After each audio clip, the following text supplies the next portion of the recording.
बीच में अभी मैं घूम रहा था जनता के पास, क्योंकि हम ज्यादा से ज्यादा लोगों की वॉइस लेना चाहते हैं ताकि किशनगंज का मूड पता चले। एक सज्जन ने यह कहा मुझे कि ये बीजेपी की बी टीम है। आप पर यह बार बार आरोप क्यों लगता है? आप चुनाव लड़ते हैं, जमीन पर लड़ते हैं, संगठन बनाते हैं, मेहनत भी करते हैं, लेकिन चुनाव के बाद गायब हो जाते हैं। बीजेपी की बी टीम होने का आरोप लगता है आप पर। अच्छा, कल मोदी जी ने सीमांचल के लोगों को घुसपैठ कहा कि यहाँ घुसपैठ है। आप जदयू से पूछिए और मोदी जी से पूछिए कि यहाँ कौन घुसपैठ है, बतलाइए। बीएसएफ यहाँ पर है। ये सीमांचल की मिट्टी, ये किशनगंज की मिट्टी ने ईस्ट पाकिस्तान जाने, ईस्ट पाकिस्तान नहीं गए, इस भारत को चुमा और भारत को लिया। हम सवाल जो पूछेंगे हम पूछेंगे दाहिने, आप बताएंगे बाएं। आपके मेरा सवाल जनता से आया है, आप पर बीजेपी का बी टीम होने का, यानी जहां कांग्रेस जीतने वाली है, जहां आरजेडी जीतने वाली है, वहां ऐसा उम्मीदवार खड़ा कर दो कि उनका खेल खराब कर। आरजेडी से आप पूछिए, अभी जो वोट ऑफ ट्रस्ट हुआ उसमें अख्तर उल ईमान साहब ने आरजेडी के पक्ष में दिया। स्पीकर के चुनाव में आरजेडी का पक्ष दिया। क़यामत के सुबह तक हम बीजेपी के खिलाफ हैं और थे और रहेंगे इंशाअल्लाह। ये हमारा स्टैंड है। बीजेपी की बी टीम इनको कही जाती है। कांग्रेस बहुत ज्यादा अनकंफर्टेबल रहती है, मुसलमानों के बड़े नेता हैं, इसमें कोई शक नहीं है। आप गठबंधन क्यों नहीं करते? आपको मैं बता दूं कि ये जो बी टीम सी टीम, हमको उससे कोई फर्क नहीं पड़ता। वो चुनाव लड़ रहे हैं, वो चुनाव लड़े। हमको कांग्रेस को कोई फर्क नहीं पड़ता। मेरा सीधा सवाल है इन बहनों से कि मोदी जी ने महंगाई कम करने की बात कही थी। 20 रुपए के आटे को 10 रुपए कर देते तो मैं कहता कि मोदी जी ने बहुत अच्छा काम किया। मोदी जी जिंदाबाद का नारा लगाते हैं? बिल्कुल बिल्कुल लगाता मैं। कौन सा नारा लगाते हैं? 10 रुपए 20 रुपए के आटे को अगर 10 रुपए कर देते, 80 रुपए के दाल को अगर 60 रुपए कर देते, 60 रुपए के पेट्रोल को 40 रुपए कर देते, 100 रुपए के तेल को। मतलब आपके हिसाब से महंगाई बहुत बड़ा मुद्दा। अच्छा ये बताइए किशनगंज वालों, आपके लिए 2024 के लोकसभा चुनाव में महंगाई कितना बड़ा मुद्दा है? मुद्दा है कि नहीं है? मुद्दा है कि नहीं? सीमा पार कर दिया में डूबा हुआ है। किसान क्या फ्री में खिला देगा? 20 टका किलो प्याज है। किसान क्या कोई मुद्दा है? महंगाई महंगाई कोई मुद्दा है? महंगाई कोई मुद्दा है? महंगाई कोई मुद्दा है? महंगाई मुद्दा है। देखिए वो कह रहे हैं एक मिनट, सबको मौका मिलेगा। देखिए सबके क्या कह रहे हैं? महंगाई के मुद्दे पर बीजेपी के पास सवाल का जवाब है ही नहीं। नौकरी के आ रहे हैं आपके पास इसके बाद। ये कह रहे हैं AIMIM का मैं बार बार जिक्र इसलिए कर रहा हूं क्योंकि किशनगंज में बड़ी पार्टी है। 5-5 विधायक अगर वो जीत कर आती है, 2.5 लाख वोट लोकसभा में लेकर जाती है, तो आप उसको इग्नोर नहीं कर सकते।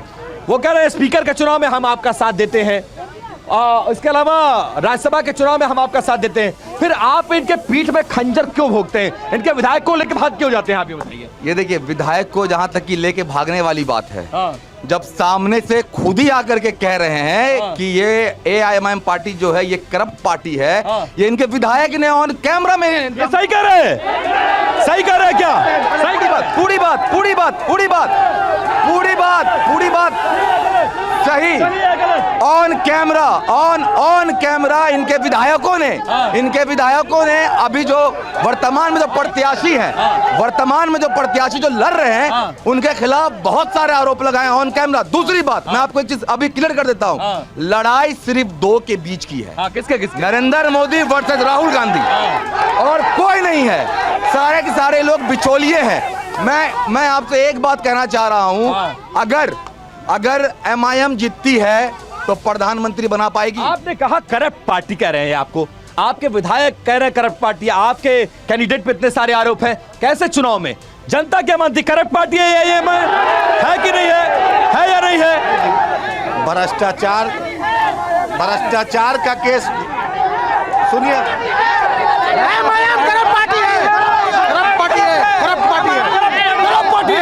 डॉक्टर जिन्ना का करप्ट पार्टी कांग्रेस है जिनके चोर है लालू यादव।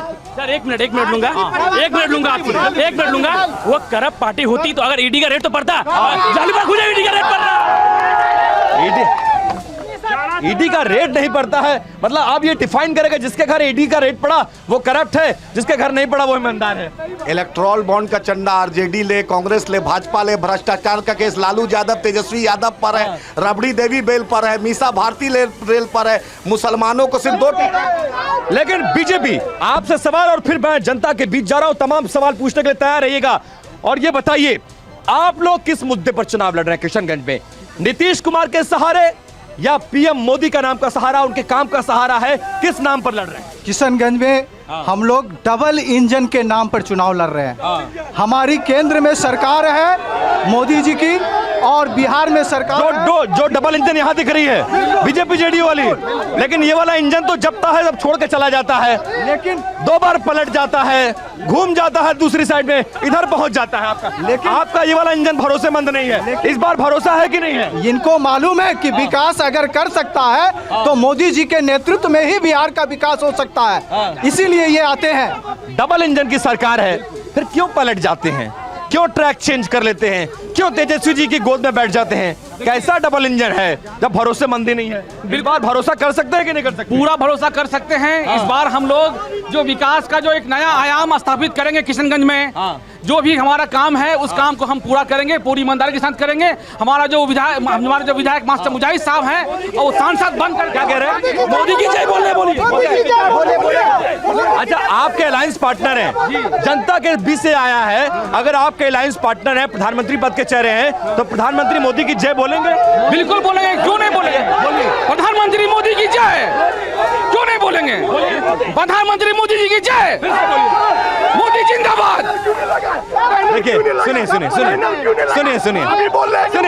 अच्छा, मेरा सवाल तो सुनिए। आपने कहा मोदी जी की जय बोलवाइए, वो बोलते रहे मोदी अरे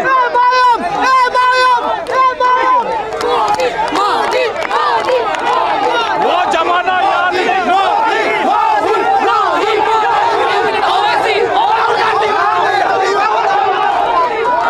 अब क्या कहना चाह रहे हैं? वो जमाना याद नहीं करना चाहते जिस जमाना में चप्पल किया जाता था लोन लेने के लिए 1 लाख, आज 20 लाख टका 25 लाख टका था, बिना मॉर्गेज का लोन है, मुद्रा लोन सब लोन है।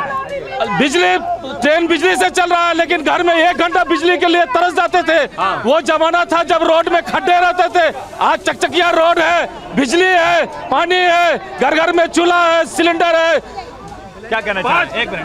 सबको एक ही आदमी ने सबको। सर, हो गया। हमारे कांग्रेस और आरजेडी के जो वक्ता है वो लोग बोल रहे थे कि हॉस्पिटल और स्कूल कॉलेज का हम लोग करवाए हैं। उनको ये पूछिए कि 2014 से पहले ऐसा यहाँ एक हॉस्पिटल था कि छोटा सा डिलीवरी कराने के लिए भी हमारे बंगाल को जाना।